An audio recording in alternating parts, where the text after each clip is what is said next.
Hello बच्चों, let's see the question. The question says that equation of a straight line on the complex plane passing through a point P denoting the complex number alpha and perpendicular to the vector OP where O is the origin. Options हमारे पास दिया हुआ imaginary part of z minus alpha upon alpha equals to 0, real part of z minus alpha upon alpha equals to 0, real part of alpha bar into z equals to 0 और हमारे पास है alpha bar z plus alpha z minus 2 times modulus of alpha square equal to 0। ठीक है, तो चलिए उस question को solve करते हैं। मैं लिखता हूँ की कॉन्सेप्ट। तो देखिए की कॉन्सेप्ट हमारे पास क्या हो जाएगा। मान लीजिए हमारे पास दो कॉम्प्लेक्स नंबर है Z1 एंड Z2।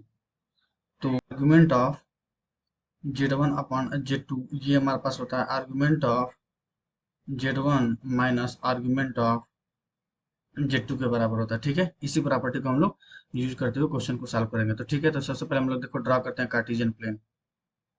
ये हमारे पास है कार्टेशियन कार्टेशियन कार्टेशियन नहीं, आर्गेंड प्लेन। ठीक है, कार्टेशियन प्लेन तो हमारे पास उसमें होता है स्ट्रेट लाइन वगैरह में। ठीक, तो हमारे पास real axis x, imaginary axis y. ठीक है, यहाँ पर एक पॉइंट मान लेता हूँ पी, क्या है हमारे पास अल्फा है। ठीक है, और उसको मैं ओ से ओरिजिन को ज्वाइन कर देता हूँ। लीजिए ज्वाइन कर दिया। अब इसके परपेंडिकुलर हम लोग क्वेश्चन क्वेश्चन को देखो, straight line complex passing through and denoting and perpendicular to the vector OP. तो ये हमारे पास है वेक्टर ओपी हमारे पास है, इसके परपेंडिकुलर हमारे पास ये कोई हमारे पास जा रहा है लाइन। ठीक है, अगर मान लीजिए इसको मैं क्या करता हूँ, यहाँ से इसको मैं आगे प्रोड्यूस कर देता हूँ। ठीक है, तो अगर इसका हमारे पास अगर हमारे पास क्या है, अगर इसका ये हमारे पास आर्गुमेंट ओपी का आर्गुमेंट हमारे पास क्या है, मतलब ओपी जो वेक्टर है वो अगर एक्स एक्सिस से थीटा एंगल बना रहा है, तो अगर मैं इसको यहाँ से ड्रॉ करता हूँ, देखो जरा ध्यान से, तो इसके हिसाब से ये हमारे पास क्या हो जाएगा थीटा, क्योंकि करस्पॉन्डिंग एंगल्स आर इक्वल। और ये क्या है 90 डिग्री बना रहा है पूरा ना, तो ये कितना हो जाएगा हमारे पास pi by two minus theta.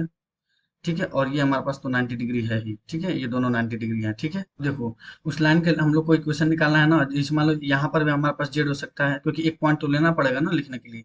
उधर भी हमारे पास जेड हो सकता है। तो देखो मैं लिख रहा हूँ argument of z minus P.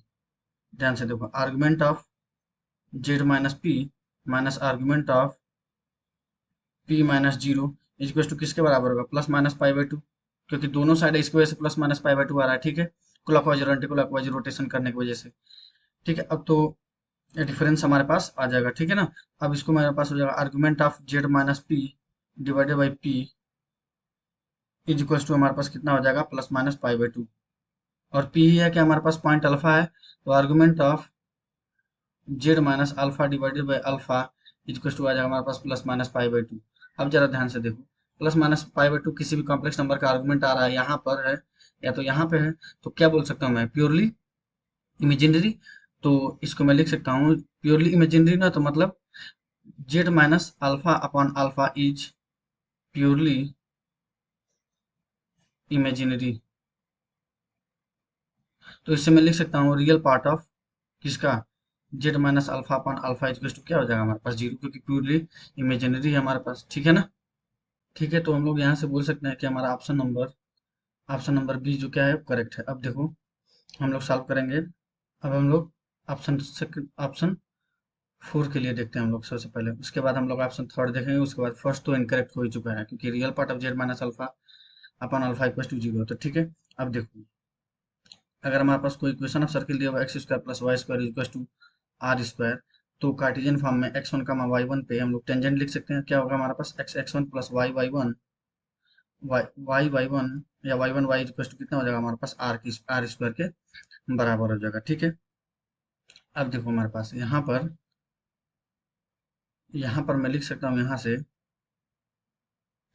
तो अब मैं यहाँ से देखो, यहाँ कंडीशन क्या बन रही है हमारे पास, modulus of z equal to modulus of alpha.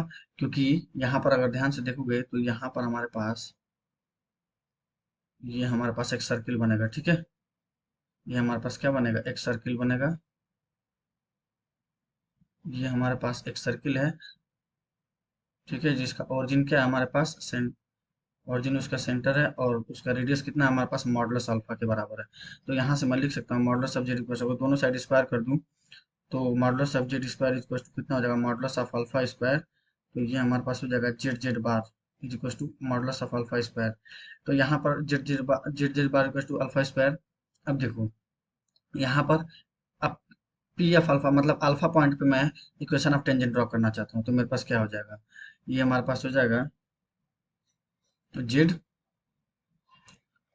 Z into alpha bar plus z bar into alpha divided by two is equal to हमारे पास कितना हो जाएगा, मॉडुलस ऑफ अल्फा का स्क्वायर।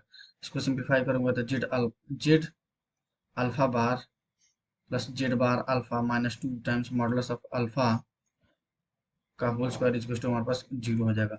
तब ये हमारे पास कौन सा ऑप्शन करेक्ट हो जाएगा, हमारे पास ऑप्शन नंबर डी भी करेक्ट हो जाएगा। ठीक है, अब देखो real part of alpha bar z equal to zero बोल रहा है, real part of alpha bar z equal to कितना बोल रहा है, हमारे पास जीरो बोल रहा है। ठीक है, इसमें मैं सबसे पहले क्या करूंगा, अल्फा बार जेड निकालता हूँ।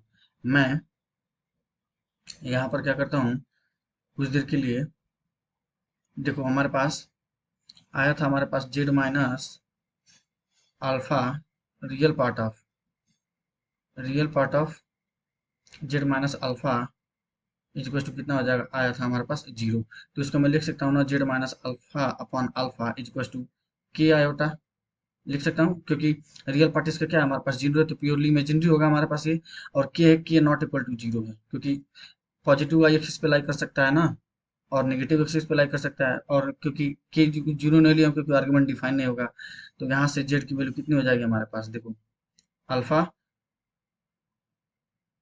के आयोटा प्लस अल्फा, तो जेड इक्वल टू हमारे पास हो जाएगा, अगर मैं यहाँ से अल्फा कॉमन ले लेता हूँ तो ये हमारे पास हो जाएगा अल्फा की आयोटा प्लस वन के बराबर।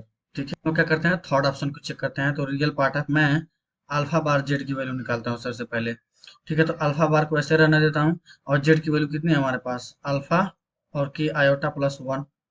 ठीक है, तो ये हमारे पास कितना हो जाएगा, अल्फा अल्फा बार, और ये हमारे पास होगा की iota plus one. Alpha alpha bar कितना हो जाएगा, modulus of Z modulus of alpha square, sorry कितना होगा हमारे पास, मॉडुलस ऑफ अल्फा स्क्वायर और की आयोटा प्लस वन। तो ये हमारे पास कितना हो जाएगा, मॉडुलस ऑफ अल्फा स्क्वायर के iota plus modulus of alpha square. तो ये हमारे पास रियल पार्ट ऑफ, ये हमारे पास क्या हो रहा है, real part of alpha bar Z. देखो अगर मैं इसका real part of alpha bar Z निकालूं तो कितना हो जाएगा हमारे पास, मॉडुलस ऑफ अल्फा स्क्वायर। ठीक है, जो क्या है हमारे पास ओपी डिस्टेंस है, वो जीरो के बराबर है ही नहीं, नॉट इक्वल टू जीरो है। तो कौन कौन से ऑप्शन करेक्ट हो जाएंगे, बी और D. Okay, so I hope you will understand. Best of luck, thank you so much.